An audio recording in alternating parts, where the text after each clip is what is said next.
អនុញ្ញាតសូមគោរពជម្រាបសួរពុកម៉ែបងប្អូនទាំងអស់គ្នាដែលកំពុងទស្សនាវីដេអូនេះ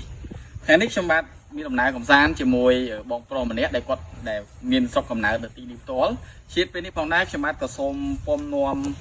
បងប្អូនទាំងអស់គ្នាបានស្គាល់ប្រាសាទដែលមានឈ្មោះថាប្រាសាទគុកយេហមដែលស្ថិតនៅក្នុងភូមិជ្រេះភូមិព្រៃឈរស្រុកព្រៃឈរខេត្តកំពង់ចាមប្រាសាទនេះគឺសាងសង់ដោយព្រះបាទជ័យវរ្ម័នទី7ក្នុងចន្លោះសតវត្សទី12ឧទ្ទិសថ្វាយចំពោះព្រហ្មញ្ញសាសនាឬក្រៅលំអិតសូមពុកម៉ែបងប្អូនទាំងអស់គ្នាបន្តតាមដានខ្ញុំនឹងសូមឲ្យបងប្រុសដែលគាត់មានទីតាំងលំនៅកន្លែងនេះគាត់នឹងបកស្រាយលំអិតពីរឿងរ៉ាវពីដើមរហូតដល់ចប់សូមទស្សនាទាំងអស់គ្នាបាទគ្រប់ជំរាបសួរបងប្អូនប្រជាពលរដ្ឋជាទីគោរពរាប់អានបាទខ្ញុំផ្ទាល់គឺជាអ្នកដែលមានដើមកំណើតនៅស្រុកព្រៃឈរនេះតែម្ដងហើយជាមួយគ្នាទៀតសោតថ្ងៃនេះខ្ញុំនឹងធ្វើការ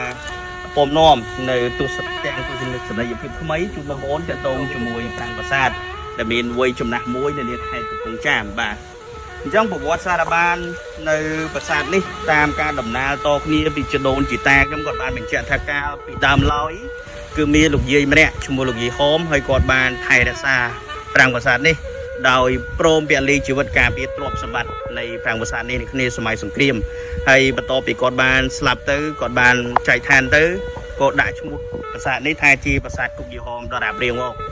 បាទដែលឡែកប្រាសាទនេះគឺយើងធ្វើដំណើរពីទីក្រុងភ្នំពេញយើងមកដល់រង្វង់ប៊ូស្គុនយើងបត់មកកាន់ខេត្តកំពង់ចាមហើយបន្ទាប់មកយើងនឹងឃើញខ្លោងទ្វារវត្តសវណ្ណវិជ័យរស្មីសង្កែហើយយើងមកត្រង់មកយើងនឹងឃើញប្រាសាទហើយបាទហើយដែលឡែកប្រាសាទនេះទៀតសោតដោយលោកប្អូនបានបញ្ជាក់ពីខាងដើមថាប្រាសាទនេះបានកសាងនៅក្នុងសតវត្សទី12នៅក្នុងរាជរបស់ព្រះបាទជ័យវរ្ម័នទី7បាទហើយនៅក្នុងប្រាសាទនេះទៀតសោតយើងមានទ្វារចូលចំនួន4ណាបងប្អូនយើងមានច្រកចូលចំនួន4ហើយជាមួយគ្នានេះយើងមានទួលបុរាណចំនួន2នៅខាងក្រោយដែលធ្វើអំពីឥដ្ឋ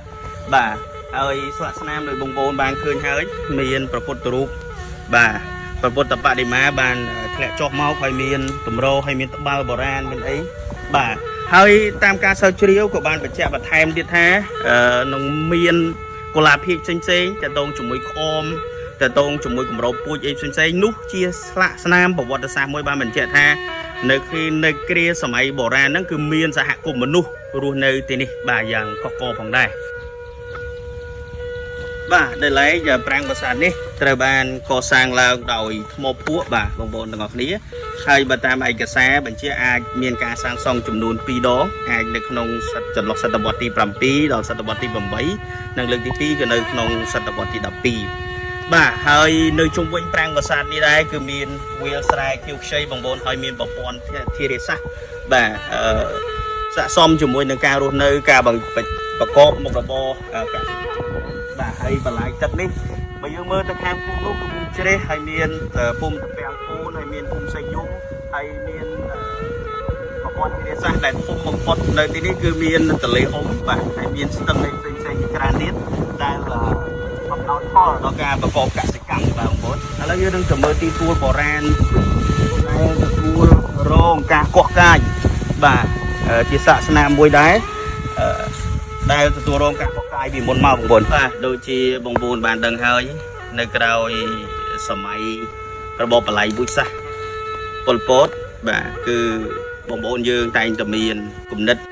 ចងគោះកកាយនៅទីទួលបុរាណផ្សេងៗហើយទីទួលបុរាណនេះក៏ដូចគ្នាដែរក៏ទទួលរងការបំផ្លិចបំផ្លាញដោយសារគោះកកាយដែរនេះគឺជាស្លាកស្នាមទីទឹកតាំងប្រវត្តិសាស្ត្រមួយនៅនីបុរាណស្ថានមួយនេះដែលទីទួលបុរាណទាំងពីរនេះត្រូវបានកោះកកាយបាទលោដល់ផ្លែជាអន្លង់ដល់ជ្រៅបាទ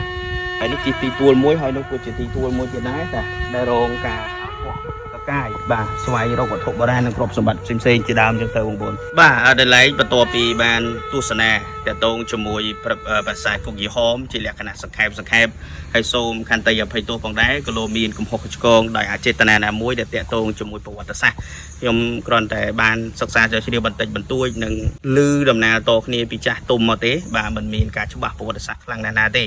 ហើយតម្លៃបន្ទាប់ពីយើងបានទស្សនាតទៅជាមួយប្រាសាទគុកយេហោមនេះហើយខ្ញុំនឹងនាំលោកប្អូនទៅទស្សនាប្រាសាទមួយទៀតដែលមានឈ្មោះថាលក្ស្មិន្ទ្របថដែលជាភាសាខ្មែរយើងហៅថាប្រាសាទប្រធានទឹកឆា បាទសូមអរគុណសូមជម្រាបលា